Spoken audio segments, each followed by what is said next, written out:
बिस्मिल्लाह वल्हम्दुलिल्लाह अस्सलातु वस्सलामु अला रसूलिल्लाह। अस्सलामु अलैकुम वरहमतुल्लाहि वबरकातुहू। ब्लेस्ड किचन में खुश आमदीद। आज जो हमने हलवा बनाया है उसकी ग़िज़ाइयत के एतबार से तो मैं आपको तमाम बातें प्रोग्राम में आगे इंशाल्लाह बताऊंगी, लेकिन उसके साथ साथ ये बेहद लजीज भी है। आजकल नौजवानों में भी गर्दन की दर्द, कमर की दर्द, घुटनों का दर्द, इसके अलावा आर्थराइटिस यानी कि जोड़ों का दर्द भी बहुत ज़्यादा बढ़ता जा रहा है, जो कि शदीद तकलीफ़देह है। आज हमने इसीलिए कच्ची हल्दी का हलवा बनाया है जो कि बेहद फ़ायदेमंद है। कच्ची हल्दी के अंदर ऐसी चीज़ें होती हैं जो कि सोजिश को रोकती हैं। अमूमन जब भी जोड़ों का मसला होता है, वो जोड़ों के अंदर सोजिश बहुत ज़्यादा हो जाती है। हल्दी एंटीऑक्सीडेंट भी है, ये दिल की बीमारियों और इसके अलावा कैंसर वगैरह से भी बचाती है। ये तो मैं बहुत ही कम आपको फ़वाइद बता रही हूँ क्योंकि प्रोग्राम बहुत कम है और फ़वाइद बहुत ज़्यादा हैं। इसके अलावा हल्दी हमारे इम्यून सिस्टम को भी बेहतरीन करती है। इम्यून सिस्टम से मुराद यही होता है कि जो जरासीम से लड़ने की ताकत हमारे अंदर होती है, उसको ये मजबूत करती है, इसीलिए हमारी सेहत बहुत अच्छी हो जाती है। इसके अलावा ये हमारे निज़ाम इंहज़ाम को भी बेहतरीन कर देती है। इंसान की सेहत का ज़्यादातर दारोमदार उसके निज़ाम इंहज़ाम पर ही होता है। इसके अलावा हल्दी हमारी जिल्द के लिए भी बेहतरीन है। अगर हम जिल्द के ऊपर लगाते हैं तो भी बहुत फ़ायदा है, और अगर हम इसको खाते हैं तब भी इससे हमारी जिल्द ग्लो करती है, क्योंकि ये एक्ने का दुश्मन है, एक्ने के लिए बहुत अच्छा है।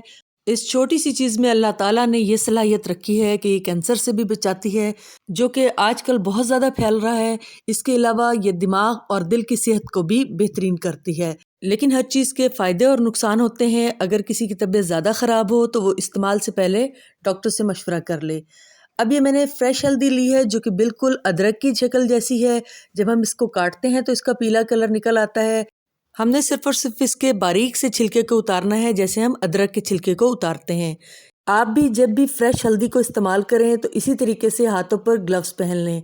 अब मैं ब्लेंडर के अंदर इसको डालकर आधा कप पानी डाल रही हूँ और इसको मैं बारीक पेस्ट बना लूँगी। सबसे पहले मैंने इसका पेस्ट ही बनाया है। अब मैं इस पेस्ट को एक तरफ रख दूँगी। जग को भी मैं थोड़ा सा पानी डालकर साफ़ कर लूँगी ताकि जग के अंदर जो भी चीज़ है वो ज़ाया ना जाए। अब दूसरी तरफ मैंने 1.5 किलो दूध लिया है। जो फ्रेश दूध आता है हमारे घरों में, आम गवाला जो देके जाता है वही दूध है। अगर आप डब्बे के दूध का बनाना चाहें तो बेशक आप उसका बना लें, लेकिन मैं इसको फ्रेश दूध में ही बना रही हूँ। 1.5 किलो दूध को मैंने पकाना शुरू किया है। जब इसमें उबाल आ गया तो जो मैंने पेस्ट बना कर रखा था वो मैंने उसमें शामिल कर दिया। अब हमने इसको काफ़ी ज़्यादा पकाना है कि ये बिल्कुल थिक फॉर्म में आ जाए। इसको हल्की आंच पर हम थोड़ा सा ढक्कन खोलकर भी रख सकते हैं और फिर थोड़ी देर बाद हम इसके साइड्स पर चम्मच चला दें। इस तरीके से ये होगा कि दूध ज़ाया नहीं होगा। जो साइड्स पे चिपक जाता है खोया सा वो भी उतर जाएगा और सारा का सारा खोया हम इस्तेमाल कर लेंगे। ये देखें काफ़ी हद तक गाढ़ा हो चुका है। अब मैंने साइड पे रख दिया है। अब हम एक फ्राई पैन लेंगे, उसके अंदर हमने आधे कप से लेकर पौने कप तक घी डालना है। यानी आपकी मर्ज़ी है, चाहे आप आधा कप डाल लें या पौना कप डाल लें। हलवे अमूमन घी में ही बनाए जाते हैं, ऑयल में लोग नहीं बनाते। अगर फिर भी आपके पास घी नहीं है तो फिर आप ऑयल में बना लें। मेरे पास देसी घी नहीं था, इसलिए मैं तो बनास्पति घी इस्तेमाल कर रही हूँ। आपके पास भी जो भी अवेलेबल हो वो आप इस्तेमाल कर लें। घी को हमने पिघला लिया है। अब हम इसके अंदर 4-5 छोटी इलायचियाँ डाल रहे हैं। छोटी इलायचियों को कड़कड़ाने के बाद हमने इसके अंदर पौना कप बेसन छान के डाला है, और हमने ये ख्याल करना है कि आँच हमने बहुत हल्की ही रखनी है। अगर हमने आँच को तेज़ रखा तो फिर बेसन जल्दी से जल जाएगा, और जब हम देखेंगे कि आहिस्ता आहिस्ता बेसन पक रहा है और उसमें खुशबू आने लगी है तो हमें पता चल जाएगा कि बेसन हमारा भुन चुका है। उस पॉइंट पर हमने आधा कप सूजी डालनी है इसके अंदर। अगर हमने सूजी पहले डाल दी तो सूजी जल जाएगी। हमेशा सूजी और बेसन जब हम इकट्ठा इस्तेमाल करते हैं तो बेसन को पहले डालते हैं और सूजी को बाद में डालते हैं। इस हलवे के बेहद फ़ायदे हैं, आप लोग ज़रूर इस्तेमाल कीजिएगा। और बाकी भी चीज़ें हम सारी की सारी ताकत वाली ही डाल रहे हैं इसके अंदर, यानी कि सूजी के अपने फ़वाइद हैं और बेसन के अपने फ़वाइद हैं। इसके अलावा हम इसको चीनी में नहीं बनाएंगे बल्कि गुड़ में बनाएंगे ताकि ये मज़ीद हेल्दी हो जाए। हमेशा की तरह मैं यही कहूँगी कि बेस हलवे की यही है, अगर आपने कोई ड्राई फ्रूट्स डालने हैं तो आप डाल लें जायके के लिए, अदरवाइज़ ये हलवा वैसे भी बहुत टेस्टी है। क्योंकि हमने इसको दूध में पकाया है, इसलिए बिल्कुल ऐसा लग रहा था कि जैसे हम खोया खा रहे हों। मुझे यकीन ही नहीं आ रहा था कि ये हल्दी का हलवा है। बेहद मज़ेदार था, जिसने भी चखा है उसको बहुत पसंद आया है। मुझे ये मेरी एक दोस्त ने बताया था कि उनके गांव में ये बनता है और बहुत ज़्यादा पसंद किया जाता है। मैंने उनके कहने पे और उनके बताने पर यह हलवा बनाया, तो मैं शुक्रिया अदा करूँगी कि वाकई ये बहुत ही मज़ेदार और बेहतरीन चीज़ है।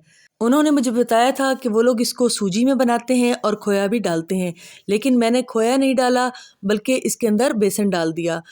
अब जब सूजी और बेसन भुन गए तो अब हम उसके अंदर जो हल्दी वाला पेस्ट था वो डाल रहे हैं, यानी दूध में पकी हुई हल्दी हम इसके अंदर शामिल कर रहे हैं।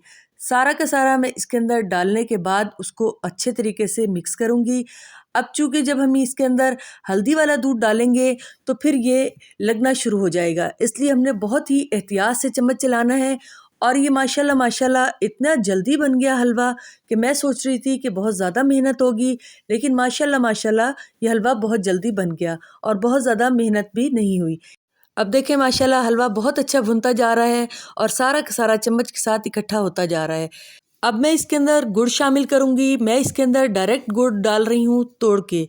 आप चाहें तो गुड़ के अंदर थोड़ा सा पानी डालें और गुड़ का शीरा सा बना के इसके अंदर डाल दें। शीरे से मुराद ये नहीं है कि आप कोई 1 तार या 2 तार वाला शीरा डालेंगे। मकसद कहने का ये है कि इस गुड़ के अंदर अगर आप आधा कप पानी डालकर पकाएंगे तो वो पतला सा हो जाएगा और गुड़ जल्दी घुल जाएगा। इस तरीके से थोड़ा टाइम लगता है, और वैसे अगर गुड़ सॉफ्ट है तो तब भी ये जल्दी से घुल जाएगा। अगर ये ना घुल रहा हो और ज़रूरत हो तो आप आधा कप पानी या फिर आधा कप दूध भी इसके अंदर डाल सकते हैं, ताकि गुड़ बहुत जल्दी घुल जाए। बस अब हमने इसको मिक्स ही करना है और गुड़ के घुलने का इंतज़ार करना है। गुड़ मैंने 1 पाव लिया है, आप अपनी मर्ज़ी से कम ज़्यादा ले सकते हैं, लेकिन माशाल्लाह माशाल्लाह गुड़ का मीठा बिल्कुल बेहतरीन रहा था, ना तो कम था और ना ही बहुत ज़्यादा था। बहुत ही माशाल्लाह परफेक्ट जायका बना था।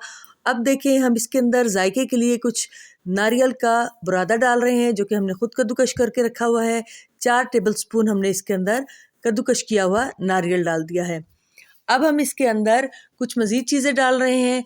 थोड़े से हम इसके अंदर बादाम डाल रहे हैं, जो कि बिल्कुल ऑप्शनल है, आप चाहें तो मूंगफलियां डाल लें।